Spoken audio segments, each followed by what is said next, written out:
now. Matt, you don't hear anything, do you? I can't. No, I don't hear the echo anymore. Yeah, we're good. All right. Well, let me quick adjust my camera to guys. Why don't you guys make sure that John can see our shirts because it's that time. It's that time. Go Godzilla. Go. All right. Well.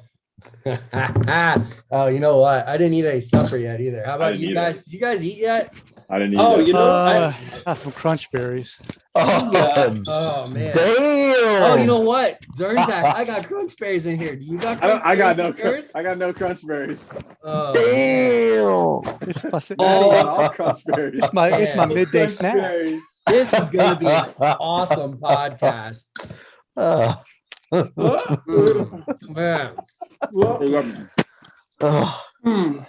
My dessert. Good stuff. I hope you choke on it. Hickerson's not even using a spoon. Yeah. Give me that mojo. Hey, check it out. Look. Hickerson's caveman in it. I'm dry fishing it. Dude, that's funny. We should probably stop eating our cereal. Probably have gross mouth noises for the viewers. I got better noises. There you go. All right. Well, Matt, show's yours. Show's mine. Damn, I wasn't prepared for that. Okay, let's do this. All right, welcome to the Barebow Project live podcast, live stream. We are here with some fantastic shooters, and Frank. And you're fired. Perfect. He fits right in. So we got a really cool show for you guys. It's going to be a cool perspective because I'm going to be asking questions from a learning standpoint from the Outdoor Nationals experience. John Demmer has been trying to get me to come to this tournament for years. And it's always been on my calendar, and I've always found an excuse or two to bail out with a couple weeks to go before the tournament. So this year, I put my money where my mouth is. I showed up, and it was the best tournament experience that I've ever competed in. I had more fun at this event than any other event. So I urge anybody that was sitting at home or is watching this wondering how the event went, or they're on YouTube watching on cam, whatever, you guys need to come to this event next year. We're going to try to start a campaign just like we did with the Barebow 250 for Lancaster Classic. Let's just crush this thing. Let's get as many Barebow people there for next year. So to start off, it's no secret we got a lot of Godzilla themed stuff in the room here. Matty Yaka, Godzilla, huh? Congratulations, buddy. Are you still on your high? You still on cloud nine? You know, I was for a short period of time. It got really kind of overwhelming for me, and just with all the people calling and texting and messaging and following me on Instagram and podcasts, it's, I don't know that I was on a high. It was kind of just overwhelming, just kind of scary in a way. So, sure. Yeah. I mean, the overall mass weight of medals that is on this podcast is pretty badass. So JD, you took home gold in the Outdoor Nationals, and you also took silver in the US Open. Maddie, flip that, right? You took gold in the Open, silver in the Outdoor Nationals. Hickerson, bronze medal. Nice work in the international or Outdoor Nationals, and then Big Frank McDonough pulling out the bronze in the Open. So I think let's start off, Hickerson. Why don't you give the listeners a little bit of a background of what this is? Because this is very confusing. Everybody's looking at this event, and I think it's just confusing that there's two tournaments in one event. And so everyone's looking at the Open as the national champion, but that's not true. There's two titles up for grabs. There's the Outdoor Nationals champion, then there's the US Open champion. Can you explain what the difference between those two tournaments are? Yeah, the first 2 days is where you're kind of getting your ranking system for the Open. You have 2 days of 72 arrows to where you're shooting and you're scoring, and you're getting ranked as far as where you place with your score. And then they give medals for the first 2 days, and with that, then that sets you up for the third day of who you rank for the elimination rounds on day 3. So, yeah, day 2, 1 and 2 are just mainly against everybody and where you end up. And day 3 is trying to get to the top. Yeah, and so I'm in the process right now. You got anyone watching this might have seen some posts on social media of a snapshot preview of an Outdoor Nationals YouTube video that's going to be hitting the Push Archery YouTube channel here shortly. I did the best I could filming and trying to document my experience at the tournament. And one thing that was really neat was the first 2 days, it's 72 arrows on the first day, and you're on a bale you just get randomly paired with 4 people on a bale. And it's 72 arrows, so a possibility of 720 score. And then at the end of that day, you get ranked. You can go on to the app. What is it? What's it called? Between you guys just sent it to me. Between Ends. Thank you. And you can watch where you rank. And then what they do the next morning, they shuffle everybody up and you're peer grouped. So archers 1, 2, 3, and 4 from the first qualification day are all paired on the number 1 bale. Then the next 4, the next 4, and the next 4. So now you're kind of shooting with people that are same skill level, which is really neat. So you showed up day 2. Another 72 arrows, and then that's a total possible points of a 1440 round. And after that, whoever had the top score of the 1440 round of the 144 arrows essentially is your Outdoor Nationals champion. And here we go. We got 3 of you guys. We got the 3 medalists right here. John Demmer taking gold, Matty Yaka got silver, and Robert Hickerson. Congrats, man. Great job, guys. Thank you. Thanks. So I want to step through this a little bit.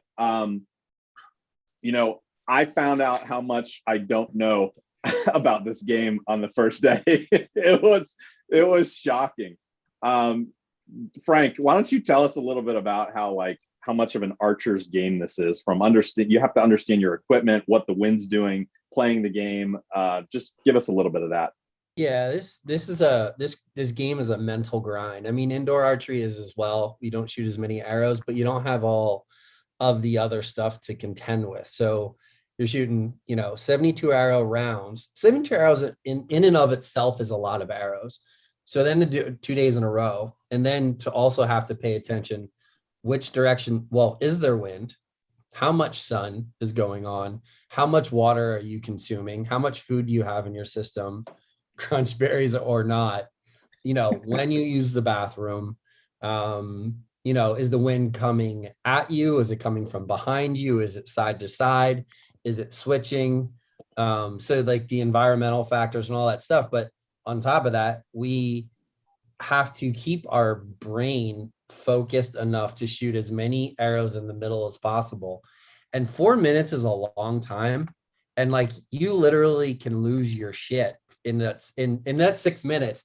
You could shoot 5 arrows absolutely perfect, and then something distracts you, and that 6th arrow is ruins the entire end.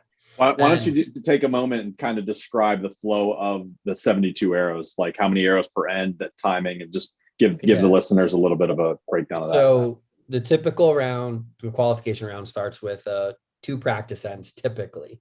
You have 6 arrows per end, 4 minutes to shoot 6 arrows, and you have 2 practice ends, and then you shoot 12 ends for score of 6 arrows in a row. That's your round. So you shoot a half of 36, no break, right into another half of 36. And it's, 6 arrow ends, and that's the flow of the tournament. You shoot 1 72-arrow round on, I guess we shot it on Thursday, right? Thursday, yep. And we shot the next 72-hour round on Friday. That was the nationals competition, like Matt, you said earlier.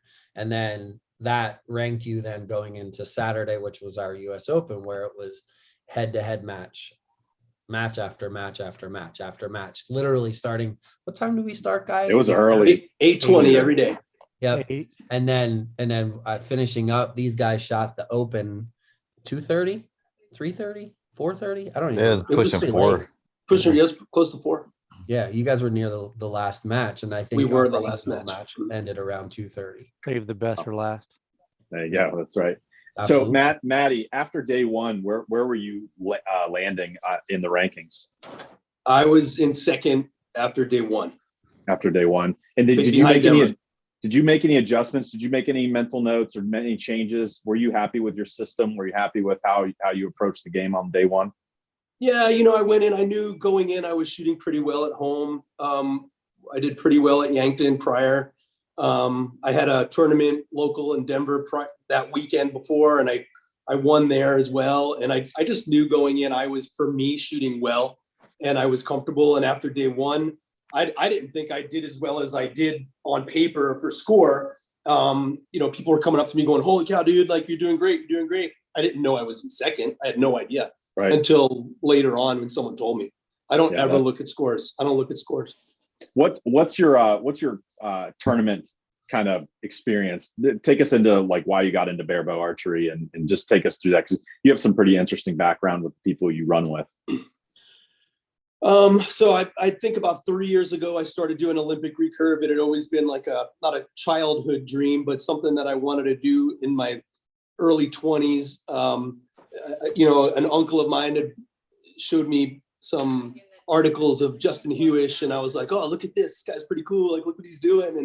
And I knew that I was already bow hunting, compound bows and stuff, and I knew that was like maybe a route I would want to try. And it's something my family could have never have afforded at that time. And even myself, up until recent years, where I was like, I don't have kids and I don't have any major expenses in my life. So I was like, I'll just give this a shot, give it a go. And I knew this was a trials year. Well, going back a couple of years, I was like, I'm gonna try this, go for the Olympic trials, go for the whole thing. And started from there. And I just noticed, I don't want this to come off the wrong way, but the Olympic recurve group is not as fun, not as you're just not as open. I mean, I'm a social person, and that group is not. They're not a social group. They're very cliquey, and so I knew the barebow group was definitely an older, more mature group, and people just seem to have more, mature in age, in time, and it just seemed like it would fit me a little better, and so I decided to go that route after the first Olympic trials and just give it a go and just take it from there and see how it went, and here we are. That's awesome, dude. That's great. Yeah. Did you ever think you'd be here this fast? Yeah. Not this fast. No. Yeah. Go in Olympic recurve, the discipline is very similar, in shooting. I thought I would have done better in Olympic recurve. I'm surprised I didn't do better. Like, it really floored me, but I did not think I would be, right now at the top at this quick, So no. Yeah, I'll take you down that rabbit hole of the actual U.S. Open, that type of shoot off stuff here in a couple minutes. But so Maddie, real quick, what are your strengths? I know you have a background in you're a trainer, right? So your mind to muscle connection understanding is really strong. Do you leverage that in your archery? Huge. That's my biggest thing. I am very aware of my body and everything that's going on at all times. Like, I could tell when one of my socks is uneven, everything just, I'm just like that. Like, I just have a good sense of myself in space, and same with my shot. Like, when I shoot, when I'm practicing, I pay attention to every little detail of my shot when I'm trying to understand it. And then once I get a grasp on the things that I don't need to pay attention to anymore, they kind of just go out the window, and I just focus on specific things. But again, being very well body aware, body conscious is a big strength of mine. Yeah, that's awesome. Yeah, we saw it over that long weekend for sure. Hickerson. Yo. I don't know you very well, so I'm going to get to know you here live on this podcast. All right. So what do you do for a living, Hickerson? Retail manager. I run a Party City here in Houston. Sweet. How long have you been shooting barebow? About 3 years. No, about the same. All right. Yeah. Well, tell me how you got to a bronze medal at the Outdoor Nationals in 3 years. Well, a couple years back, I was shooting at our adult Joad night, and I was trying to fine tune some stuff. I've always been a decent shooter, but I was trying to get to good. And I was playing with a peep sight and forgot to load the arrow in, and dry fired my compound. And I was like, went home, put that in the closet. I'm like, what do I have to shoot? And because I was still teaching, I'm still, coaching Joad. I needed to shoot something. And I had bought a old bow bag off of one of my students, and there was just a riser in there, 23-inch riser with some short limbs. And I'm like, let's try barebow. And because Rick Stonebreaker is like, oh, come on, shoot barebow. So I started shooting barebow, and that bow was so loud with my draw length. And it was just, so then everyone started trying to, last year, Joe loaned me a different riser, but I just started shooting, and it just happened to do really well in indoor nationals that year. And then with the last year with COVID, I got to go to outdoor nationals, and I just wanted to do well. Wasn't planning on placing. I just wanted to do well. And I got there, and I knew what I could score in practice, but I knew you lose points from practice score to competition score. And I ended up day one in third place. And I'm like, how is this happening? This was, I'm sorry, just so I'm clear, this was last year? Last year. Okay. Yep. And so then day two happened, and I stayed in third place, and I got third place by a pretty good margin. And I was excited, and then, of course, Frank was my kryptonite last year and knocked me out. And then this year I wanted to prove to myself that it wasn't because it was COVID year and there weren't as many shooters there last year, that I wanted to go back and prove to myself that I could do it again. So that was my motivation this year. And I practiced about 3 times a week, maybe a fourth if I could. Did you score every time you practiced? No, some days I would just pull up and just work on form and just kind of make sure form was there. And sometimes I would score. And this year, actually, about 2 weeks ahead of time, I had developed a hitch in my anchor, and everything was going left. I mean, bad. And I finally figured out Friday before we left to go to the nationals what it was. So I was kind of like sweating it. So, but no, I've only been about 3 years, but it's been a lot of fun. So, yeah. And I mean, when you first picked up this bow, did you think you'd be at the top like this quickly? No, I was here in Houston and in the state, I was doing okay. And I was like in the top 3 or 4. And I was like, wow, is it this easy? I know it's not, don't get me wrong, but I was like, wow. And then I just brought the form over from compound days. Everything was formed about the same anchor spot, and it just worked out really well. But no, I didn't think I'd be towards the top 2 years in a row. It's a blessing. What's your strength in archery? What is it? Is it your determination level, your understanding of your body? I mean, everyone has kind of their niche on what their strength is, Well, my socks are different sizes. I don't really care about my socks, but it's in the setup. I am real mechanical about making sure everything's the exact same spot. Cool. And that's why when I was so off on my anchor 2 weeks before national, I was like, what am I doing? I had to just stop and think about, okay, go back to the basics, and I was able to find it. So, yeah, but it's awesome. The form. Very good. JD3, can you take us through, as we're kind of stepping through this kind of tournament, can you explain what we experienced from an environmental perspective? Because within 2 hours of me arriving at the tournament, you, me, Elton, Frank, Daniel Collins, we're at a sporting goods store, and I'm trying on rain jackets because we're nervous about the rain. Can you just talk about like what we experienced there from environmental, how it affected the ground and our bows and all that good stuff? This year wasn't too bad. We dealt with some heat. We dealt with a lot of humidity. We had potential rain every day, so you did have to be prepared for that. Most of us brought rain jackets. There was a couple that had to buy rain jackets just in case, but most of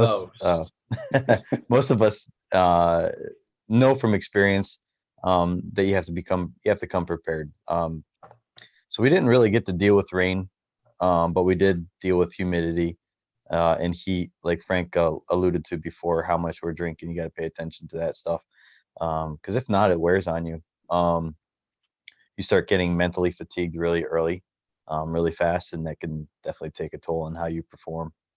Yeah, I think our whole crew of guys, we stayed in a Airbnb together, and I think our whole crew guys just did a really good job watching out for each other, making sure that we had everything we needed. Frank, you brought a pop-up tent, just so we had our own kind of shaded space. We had coolers going, packed full of electrolytes and water and everything. So I think just being prepared, that really helped. I never felt fatigue. I think that's one thing that we did really well throughout the tournament, was just not letting it go over top of us. Because a lot of guys were saying this on the line. If you start feeling thirsty or feeling hungry, you're screwed. It's already too late. Yeah. It's already too late. Well, that's the other thing you gotta really pay attention to at this event, because if you're shooting team events, you're shooting all day. our first 2 days, man, we shot for like 8 hours.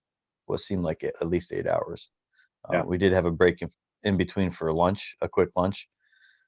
But I mean, you're out there in the field exposed to 90+ degree days and, Sure. 70 to 90% humidity every day. Yep. So Yeah. Sounds like fun to me. Yeah, Houston boy. So Frank, if you see any comments or anything or questions pop up on the feed, just interject anytime. So we come out, we show up to the tournament, we get an official day of practice that starts at like 8 a.m. to 11:30 in the morning. And then there was a couple hour break where the field shut down and then they opened it back up in the afternoon. Weather rolled in the afternoon, tons of rain. So anybody who was showing up late in the day on the official practice day kind of got screwed out of some practice, or they had to just shoot in the rain and the downpour. And it was pretty torrential downpour. It really was. So we go back to the house. Everyone kind of chills out, hanging out. Me and Frank stayed up way too late that night for being a tournament night. And the next morning we show up, we shoot our first 72 arrows of qualification. We kind of reviewed over. Frank, where'd you land after day one of qualification? I think I was 10th or 11th. Yeah. I stayed about the same. I don't remember exactly. Yeah. Coming out of day one, I was sitting at 16th. I was pretty happy with that result. Frank, did you learn anything or adjust anything after day one? No, not really. I mean, I think I struggled to just focus. Maybe it's because we stayed up a little too late. It was like 2 a.m. I mean, I had some really, really good ends. There was moments where I just shot awesome. And then every once in a while, and it could be because I didn't drink enough water. And, my sixth arrow killed me both days. You and I shot together the one day. The first day. And my lowest arrow was a 7. I bet you 10 times. Well, that's 30 points. Yeah, that's right. You know what I mean? Like that's huge. I probably had 4 ends, and so the second day, although my score didn't necessarily show it, I definitely shot with more confidence. Yeah. And I did not have as many like Yutz arrows. Like there was do you remember when I was talking to you guys, remember when the fire truck came through I'm a fireman. So like that fire truck came through and I'm like getting ready to draw. I'm like, oh, there's a fire truck. And my mind went to wonder what they're doing. Wonder what the fire truck's doing. Yeah. And I like, and that arrow was like a 6. And I'm like, and it's because like my process is very specific and I'm talking to myself consciously until after the aim in some ways. And I didn't do that end and arrow, boop. And I was like, oh my God. It is crazy because this is such a different game. You're going 12 ends, 6 arrows per end. There's 4 minutes to shoot them, but there's 2 lines running. So you go 4 minutes, then you have another 4 minutes, then you walk all the way up and grab all those arrows, and scoring takes forever because you have 24 arrows sitting in the target that you have to score because you got 4 guys shooting on the same bail. And so it's literally like 15 minutes between a long time shooting your arrows, and it's just fatiguing. You're dealing with the environment, and like you said, Frank, I mean, I was at one point, I think I was telling you, I'm at full draw and I'm executing, I'm expanding. I'm like, oh, there's one with a dog like on the other side of the bail, and I'm like, why am I thinking about that woman walking her dog? Like this is it. I had to let down. It's ridiculous. And that's the difficulty of this game. Like, and that's kind of one of the reasons I personally have always enjoyed target archery, because people are always like, oh, anybody can shoot targets. Anybody can shoot paper targets. And I'm like, not anybody can shoot it at a really high consistent level, because the amount of like perseverance it takes to keep your mental game in check is incredible. And I think that's why I enjoy it. And I just like shooting lots of arrows. Yeah. Yeah. This one, I really approached this from a bow hunter's perspective this year. I was really jazzed up. I am jazzed up about our bow season right now. It's opening here in like 3 weeks, and hanging stands. And every time practicing before outdoor nationals, it was like mental warfare. Like, do I grab my hunting bow to practice, or do I grab my target bow and like get ready for this tournament? Like I kept thinking about it, but committing to going to this tournament so late in the season. This was by far the latest tournament I've ever competed in. I usually was IBO nationals, IBO worlds. I'm sorry. At Seven Springs was usually my latest tournament. That's like first week in August. And this was August 21st. So we're getting pretty darn late to be still messing around with a competitive barebow rig. But I just looked at it as when else are you going to be able to show up and shoot 144 guaranteed high pressure arrows 3 weeks before your bow season starts? I mean, what a way to exercise your mental and physical form, like leading right into bow season. Because yeah, you might step up if it is your first time competing or at a big national event. You might step up and your first 50 of your 72 arrows might be junk, but by the end of the day, you're going to have a plan going into the next day, and by the end of the tournament, you're going to be like extremely prepared for a doe to stand in front of you. You know what I mean? Or a buck or whatever you're going after. So I just looked at it as a really good hunting prep and everything. It was a great tournament. Anyhow, I don't mean to go that way. So after day one, we go back to the house, hang out, do our thing. We have a lot of visitors. Our house was like congregating, a ton of people showing up and rolling through. Justin Hewitt showing up. That was pretty cool. You guys got into some pretty deep archery nerd out sessions back there. Me and Winker were just sitting there talking about 5-finger toe socks, the whole first night. But then day two shows up. Well, no, I'm sorry. Let's go back. We finished up the 72 arrow round. Then we had the mixed team event. So the 72 arrows for the first day of qualification ended right around noon, maybe 1 o'clock. We had about an hour and a half break. So everyone went out and got lunch, pounded a ton of water, rehydrated, and then you're right back on the field competing. So there's not as many barebow females competing at this tournament. So it's kind of, you got to get them when you can.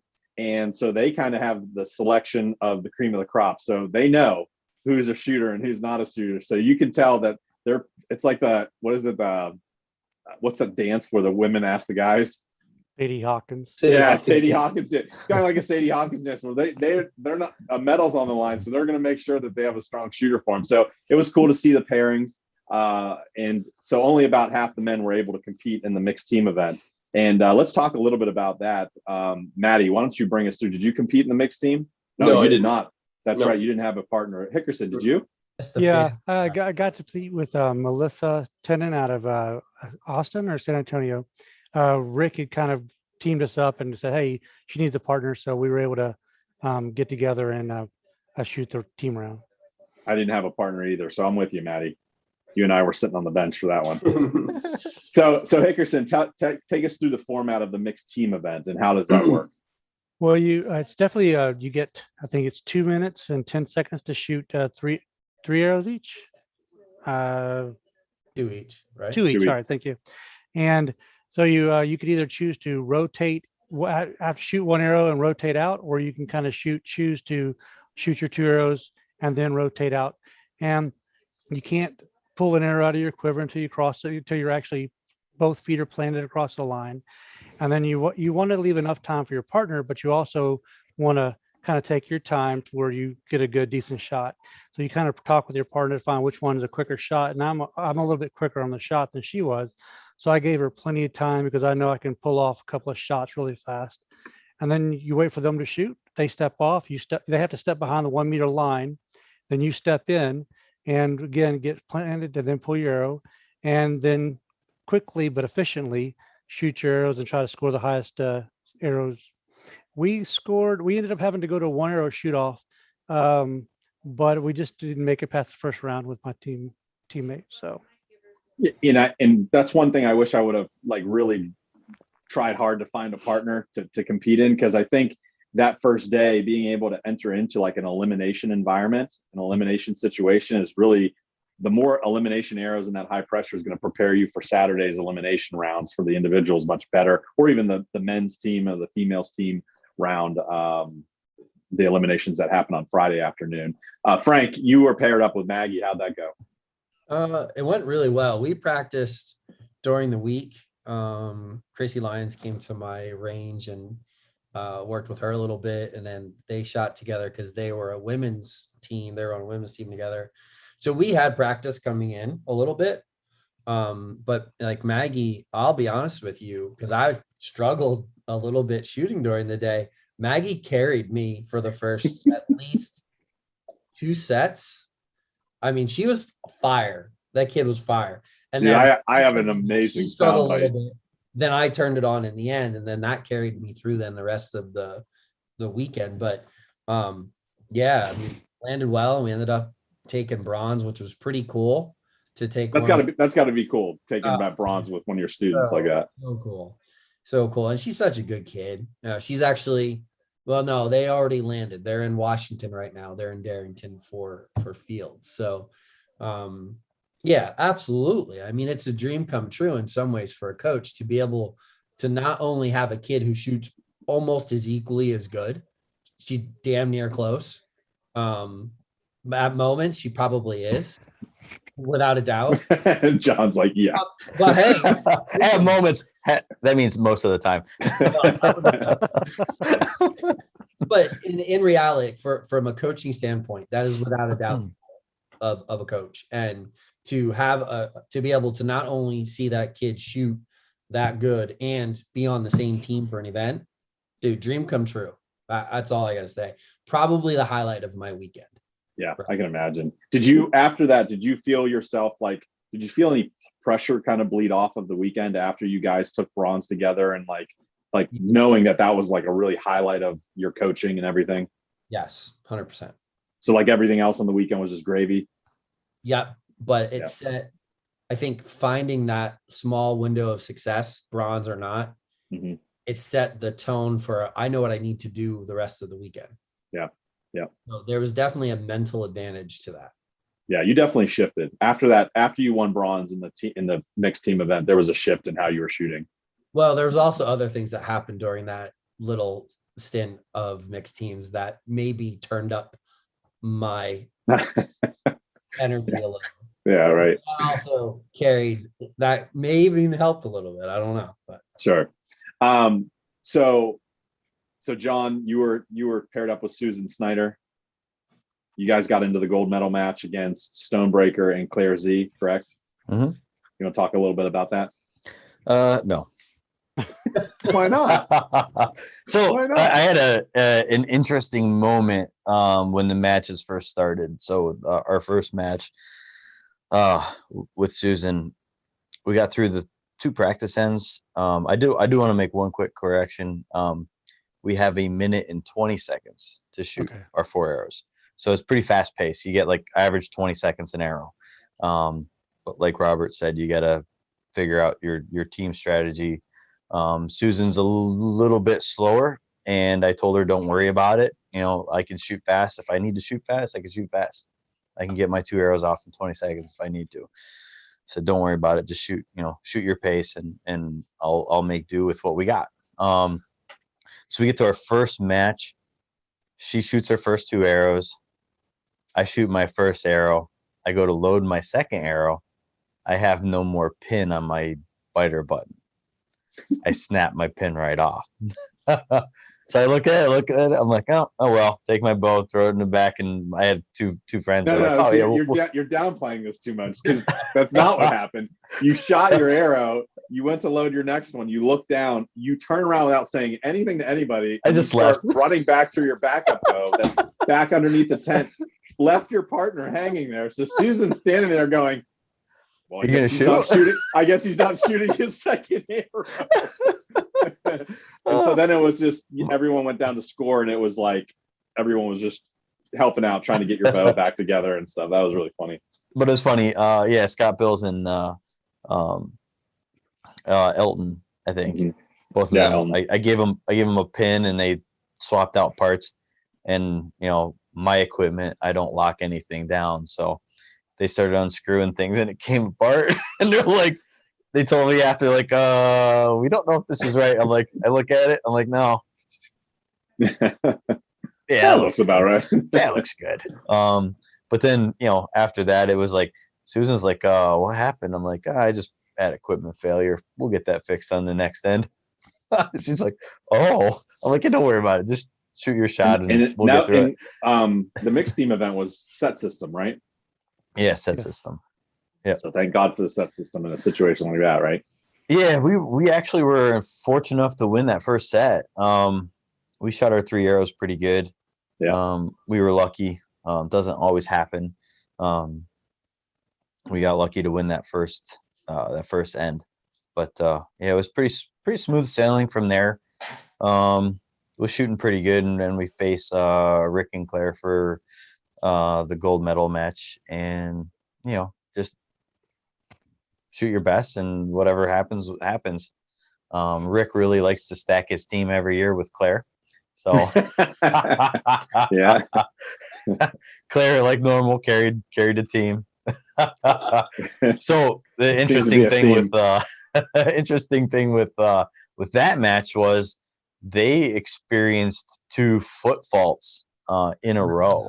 Like I'm step up to the line, it's my turn. Susan just shot hers, and apparently during their exchange, Rick was a little quick to pull the arrow out of the quiver before Claire crossed the line, and so the judge yells, like, he tells you, hey, foot fault, you got to restart. And so, like, I'm drawing an arrow and I'm getting ready to shoot. Rick foot faults again. He does the same thing, pulls the arrow out of the quiver before he crosses the line. So I'm like thinking, and they don't know your guys' names or anything like that. So they're just saying foot fault. And they do say, like, I forget how he said it. Don't they say target number? Yeah, they might have said which I forget what it was. Maybe like target number A or something. But I knew it wasn't me. Yeah. Okay. Okay. They're they might even mention the team name. I'm not sure. Yeah. I'm getting ready to shoot an arrow. I'm like, boy, Rick's not even going to shoot the arrows. Yeah, so I was shooting the bronze medal match while that was happening, and I was shooting. And just for the record, we were shooting against Jarrett Kellen and Chrissy Lyons. So, that's a big team. Yeah, that might have made the bronze medal a little bit sweeter because those two are just excellent shooters. And I hear that, and like behind me, and I'm shooting, and I hear foot fault, and then I hear it again, foot fault, and I was like, somebody didn't get it, and I think it actually came out of my mouth. And then Maggie. So with a foot fault, you have to put your arrow back in your quiver or whatever. You have to go back to the line, the waiting line, and then recross over and step back up. So you got to redo the exchange. Yep. So each time it probably 8-10 seconds from them, but they managed to get all 4 arrows out, and they probably ended up winning that set too. So yes.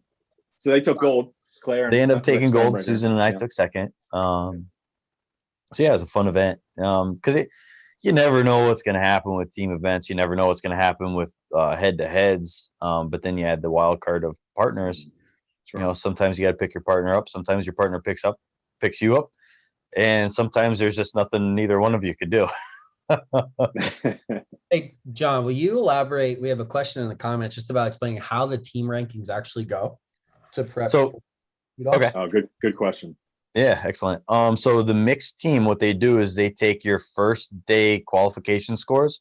So like Susan and I were teammates.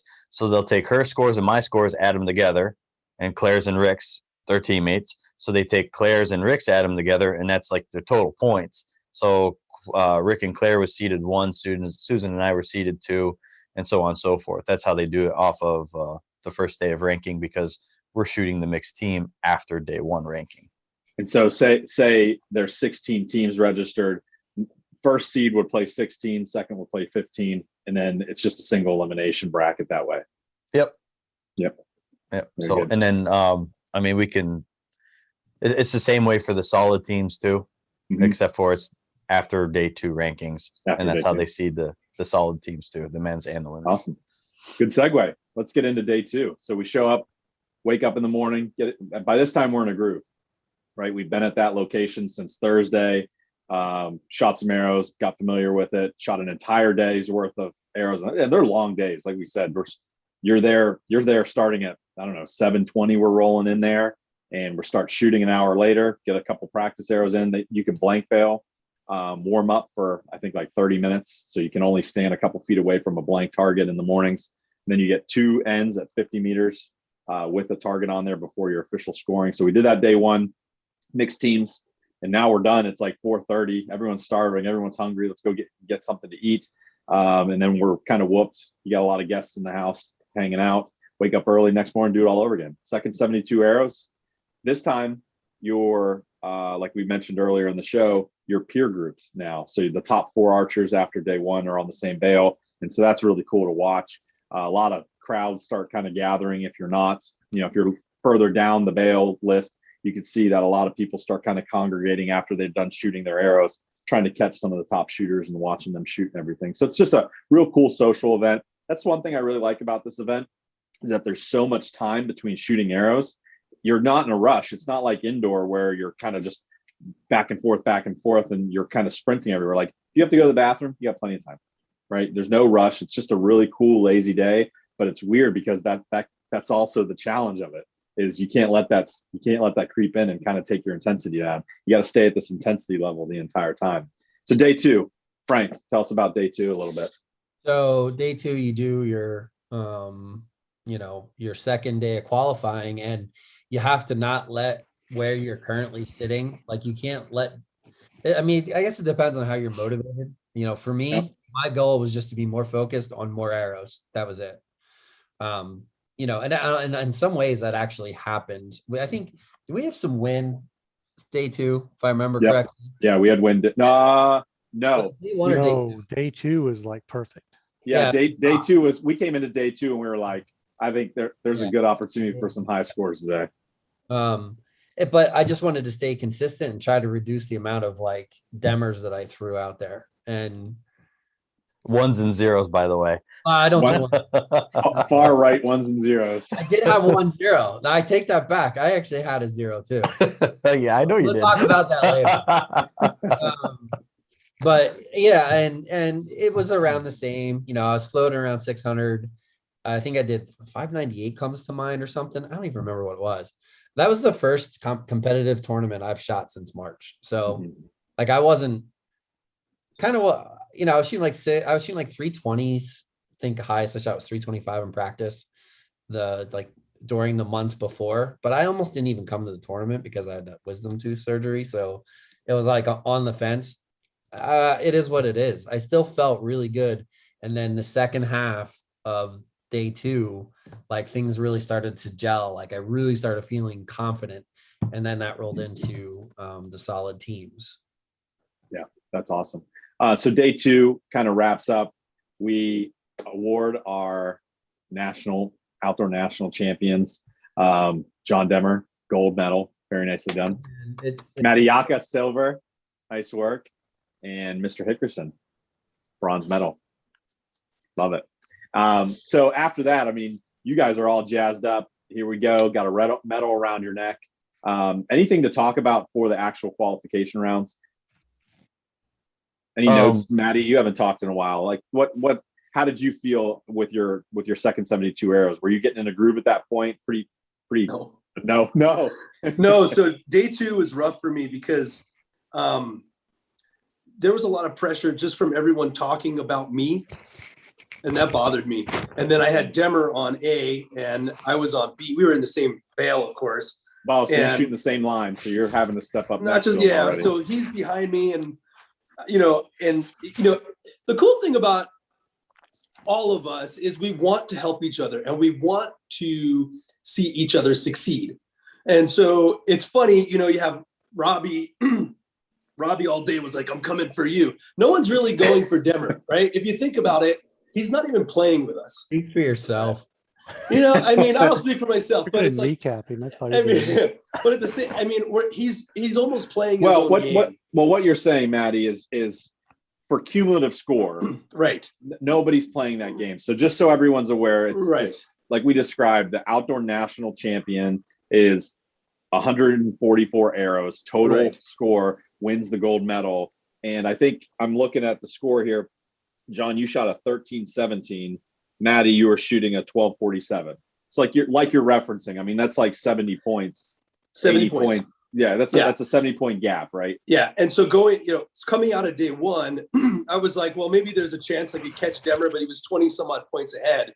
And so, and I think right behind me was Daniel Collins, maybe. I don't remember. I think it was Daniel, then me. Right behind, and then Rob. Yeah. So everyone from number 2 to number 8 or 10, we're all playing the same real game. Tight. Like the it's margins really are very close, and for me I didn't necessarily want to hold my position. And when like Robbie comes up to me, he's like, you're my target, I'm coming after you. I'm also like, I want you to catch me. I want you to do well. I want you to succeed. But at the same time, I'm going to play my best game as best as I can too. So FYI, I'm not going to let you just walk up on me, right? Right.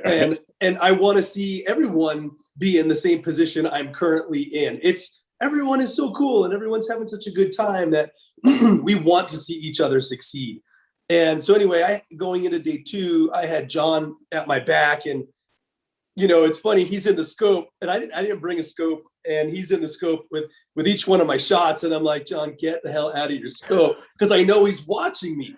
And so it's like you have the pressure of him looking in the scope, and he's like 3 o'clock, and I'm like, dude, just like he's doing a nice thing. It's a nice gesture. He's spotting for me. He did it in, when we were at the NFAA shoots, he did it for me. Game. It is a mental game. He's playing you. He totally I want to clear the air here. The only time I ever watched him shoot was if I shot an arrow, peeked through my scope, and he was already at full draw. Then I just sit there and wait and call. Right. If it wasn't, I wouldn't go like, oh, he's shooting. No. He wasn't doing that. No. But him being, watching. Yeah, no, that's true. But I can see him. I mean, he's right. He's a foot and a half from me, and I can see him in the scope. And what I'm at full draw, going, John's in the scope, and I'm like paying more.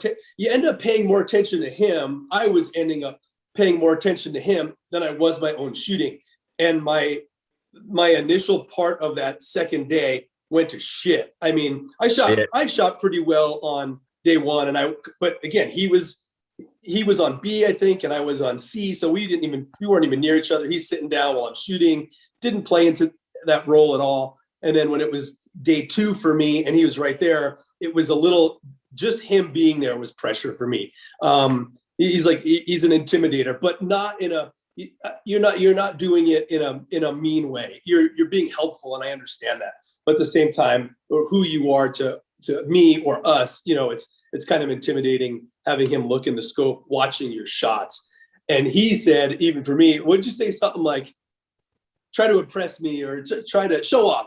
You're like, show off. Like, and that's the right thing to say. Like, it's the right way to motivate someone into shooting well. Like, show me what you can do. Don't just make it look like I'm watching you and I'm trying to intimidate you. That's not the role he's playing there. So I didn't shoot as well on day 2, but I shot well enough to hold second place. I think someone told me, I think Robbie told me, Robbie caught me at one point, or maybe Hickerson did. I can't remember. Someone caught me at one point during the rounds, and I ended up holding second by the end of the day. But exhausting. Got Daniel in front of both of us, and then you swapped it back around, and then I slowly caught up on Daniel and took him right there at the last end. Yeah. Yeah, you guys were really close. And Maddie, your first half of the second day, like you said, was not good. No. But I'm like thinking to myself, I'm like, come on, like this isn't the Maddie I know. This isn't the Maddie I shot with. And I think your last like 4 or 5 ends, your average per end went like back to where it should have been. High, yeah. Well, I don't know how 54s and 55s. Yeah, and I don't know how I tend to. I mean, you saw me in Yankton. I cranked it out at the very end at Yankton. I don't know how the hell I did that, because I don't do well in heat. And I don't do well in that humidity. And we're out there, like you were saying earlier, for 7.5, 8 hours. And I'm like, I'm just environmentally fried, just fried. And I don't know how I pull it together at the end. Maybe I just try harder. I don't know, but I somehow managed to squeak it out every time. I don't know. I get lucky. Maddie, you were saying a lot of nice things about John and everything, but you're making him wear a silver medal right now around his neck. Sorry. Oh yeah, and I got this in the mail today. Oh, nice. I couldn't wait I don't care about the medal. I like this big ass check. That's awesome. And I got one from Hoyt. I was like, nice. Sweet. Big checks. So, Maddie, that's a really interesting point that, just bringing to light that Demmer was just kind of out of reach for the field to catch him. And so now you're the next you're the next Target. person. I'm the target, right? Yeah, He's the right. target. Within reach, within boxing For reach, everyone. right? So they're For reaching everyone, for yeah. you. Yeah. That probably imposed some pressure. That's pretty cool. Well, Yeah. nice work on rising above that here in that round and Thank you. holding your Yeah. position. That's Thank good you. stuff. Hickerson, were you watching the scores at all coming into the last couple ends? Did you know where you were sitting? I knew it was going to be close, but no, I did have my phone in my bag. I didn't want to follow it like Matt. I just don't follow the scores because it freaks me out. And I had started off with a rough day on day one. My last arrow, the last end, I shot a miss, and I, use a spirited word there. And John heard me. It was so Spirited funny. word. Joe Kesherk's like, "How's Robert doing?" I'm like, "Well, he just said, oh crap,' on the last arrow." So So I had a miss, and if I look back, if I hadn't had that miss, Matt, I think I would have had you, man. I would have you had would've. that silver around my neck. But I wasn't watching, but I was at the bell.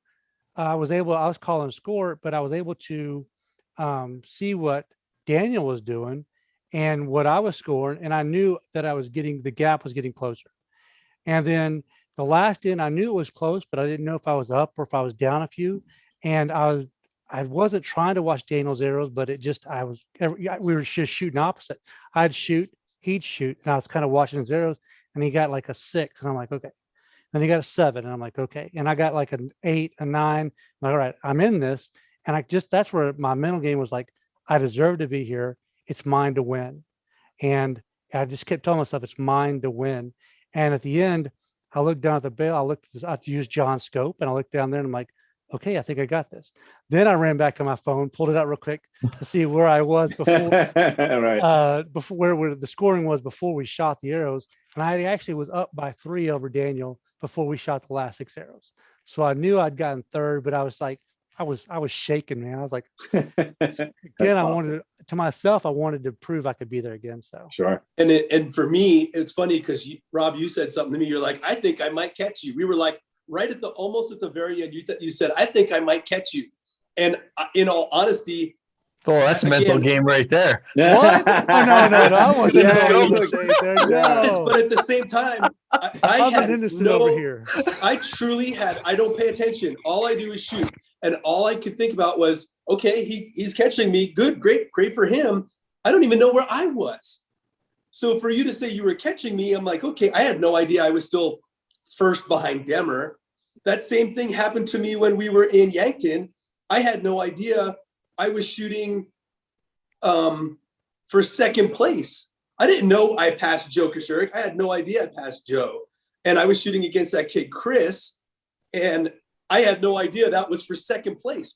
I don't know. I just shoot. Like, I don't even pay attention to what's happening. And then when all was said and done, they're like, you got second. I'm like, really? Me? Like, I had no clue. And then the same thing happened again when I was playing with Frank. I was like, sweet, I won the bronze. Like, this is amazing. And he's like, no, dude, you're going to gold medal match. I'm like, no, it was a mistake.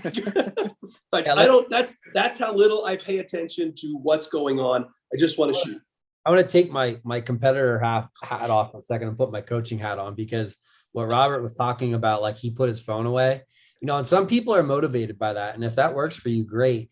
But you have to be careful with that mindset of like watching scores and be like, oh, I have to shoot this, or they shot this, so I have to shoot that. Because sooner or later, what ends up happening is you start thinking in the future, and that thought takes over your ability to shoot the arrow that's in the bow and being in the now.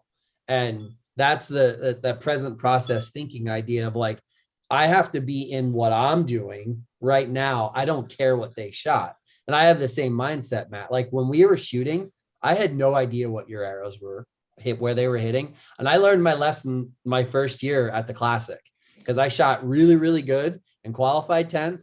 And first end, Daniel Chen, I've said it a million times on the podcast. So if you guys do this and you don't listen, it's on you. And he came out and shot like a 29 or a 30, like a X10-9 or something in our eliminations. And my mind immediately went to, holy crap, I got to catch up. And it was over. I mean, I shot okay, but it was good enough to beat half the field, but not to beat him because he was on fire. And as soon as you get outside of that, as a competitor. You get outside of all worrying about what other people are doing. Some people, like I said, some people can feed off of that and it'll work. Sooner or later, though, it's going to get you. Sooner or later, it's going to catch up to you. Yeah, you saw a lot of people coming back and like pulling their phone out as soon as they were done shooting, and just reviewing the scores. Then they go up, we put the scores in the iPad, come back, and they're watching it as we're walking back. Robbie's one of them. He's a score watcher. Den, McCullough, is that how you say his last name? Mm-hmm. Yeah, McCullough. He's a score watcher as well. They knew exactly where everyone was throughout the round, and some people feed on that. Yeah, it's cool. So we finish up. We crown our outdoor national champion. Nice work, John.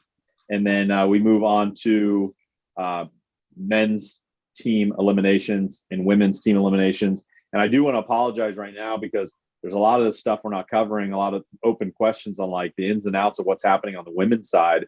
But USA Archery had us split up on different sides of the park. So they didn't have the men and the women barebow close to each other. So we didn't know what they were doing, which was a little bit of a bummer. It would have been cool to be able to like capture video, capture footage of them. Also just stay in tune, be there, just cheering them on and stuff. So we were really segregated by, 200 yards apart. So we really don't have a whole lot of info there.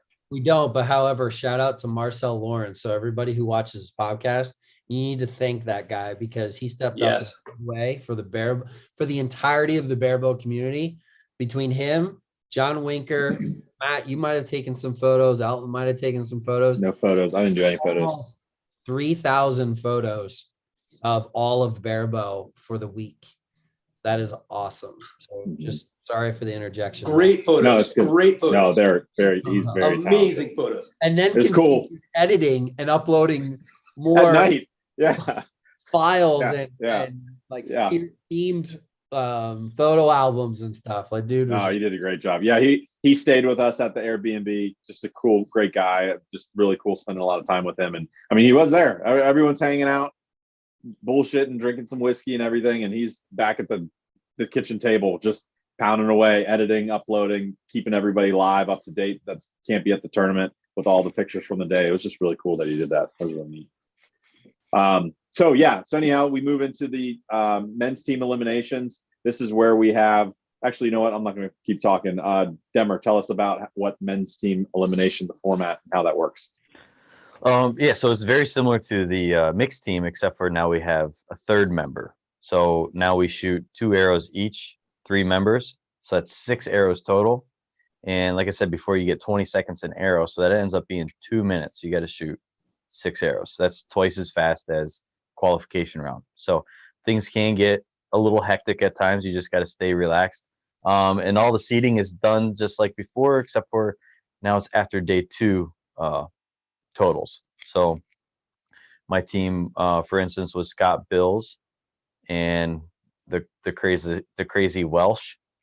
But he's not Welsh. He doesn't like being called Welsh. But, he's at least one other person's laughing. He's laughing at least. He's not laughing. Trust me, he's not laughing at being called Welsh. So you landed the joke of one person. He's watching though. He was watching. Oh, yes, that's what makes it funny is if you tell the joke and it only involves you. But and Steve Oakley. So what they did was they took my total, Steve's total, and Scott's total, and ran them up as a group of 3, and that was our total. And then they, the next team, like Matt, you had a team, right? Matt or Maddie? What's that? Matt or Maddie? Either one. It don't matter. Yeah, I did. I had Frank, Eric Yost, and myself. Yeah. So they took those 3 scores and added them up, and then they did that for everybody, and then they did the ranking system. So if there was like 15 teams, and there's what they do is the first round, a couple teams would have a bye until we get to like 8 or 16 or 32, and then we just everybody goes head to head. So there might be some buys the first round until we get to like the solid number of 8 or 16, whatever, like it lines up even. And then you shoot your head to heads. It's the format for teams is different than like the US Open for individuals. You shoot to 6 points for individuals. For teams, you only shoot to 5 points. So I mean, you still shoot the same 3 ends, but you only shoot whoever gets 5 points first. Five points in under In the the set set. system. Yep. In the set, it's still a set system. Your total amount of arrows in that end. Each team member is shooting 2 arrows, and so total 6 arrows are in the bail for your team. Whichever team has the highest score, you get 2 set points, or if you split it, if you tie, each person gets 1. First team to 5 set points takes it. Yeah. So in the end, if you end up tied 4-4, then you go into a shoot off, and the shoot off is every teammate gets 1 arrow, and if there's still a tie after that one, it's the closest to center out of those 2 teams. So I mean, it doesn't matter. It could be X 8-8, and the other one was like a 10-9-8. It doesn't matter. The team who got the X had the closest arrow, so they get the win. So that's a little bit different than other things, but that's how they determine the tiebreaker for mixed teams and solid teams. So that was my first of the weekend, since not having, same with you, Maddie, right? You had a team. That was our first elimination experience of the weekend. We didn't have the mixed team experience. So that was probably my favorite part of the entire weekend personally. It's a fun round because you're teamed up with 2 of your peers, that you're just, it's all about fun, but it's chaos. It's pure chaos. How many arrows, or how long do you have? 2 minutes, right? 2 minutes to 2 shoot minutes 6 to shoot all 6 of your arrows. So, we're trying to figure out the order, like who's going to take up the anchor at the end that has to deal with however much time is left over. Also, that person's just watching. So for our team, it was Yost shot first. I was in the middle, and then Frank was playing anchor.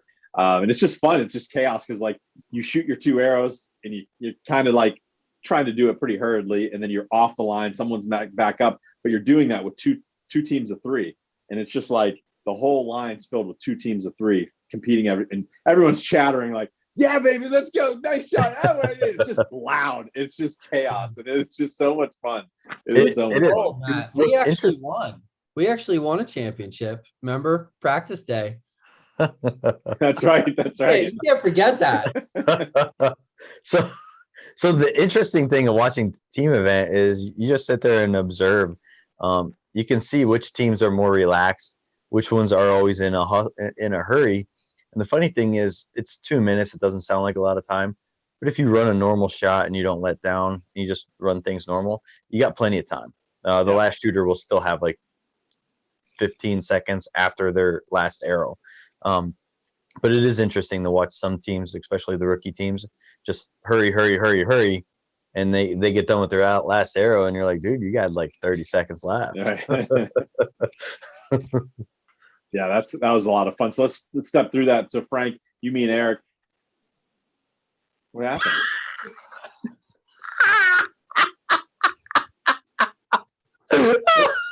What happened? I don't know. Went out. Are you still on YouTube? Yeah, you're good. Okay. You're good. That's funny. So we won our first match, Frank, and then we lost in our second. And then how did that was actually a really funny story there, because I completely screwed us on that one arrow of that end for our second match, Frank. Whenever you had your last arrow to shoot, and then I'm like yelling at you, going, all you got to do is put it in what I think something. I don't even remember. Or something like that. And then I'm like, oh, you have 14 seconds left. All you got to do is do this. And it's like, why did I say that? Like, it's the last arrow for the end. The I took the pressure. I just went, I ramped it up for my teammate. Oh, it was so funny. Things you learn. Hickerson, who was your team? Well, I was teamed up with Sanjay Locke and Steve out of Pennsylvania. And I didn't know Steve very well, but Sanjay and I. Oh, Steve Plummer. Yeah, No. Steve Plummer. Yeah, Was exactly. it Steve Plummer? Okay. Yeah. So Sanjay and I shoot here in Houston, so I knew him. We were the Bear Bros. We wore our matching shirts, and very nice, very nice. We were looking good. We weren't wearing pretty in pink, but we'll leave that alone, John. But we got down to a 1 arrow shoot off on our team event, and so each member gets to shoot 1 arrow with just 60 seconds.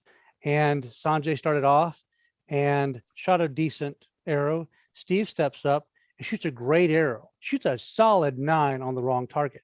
And then I step up and I'm like, I saw it fly to the wrong target, and I'm like, okay. And I shoot it solid 8.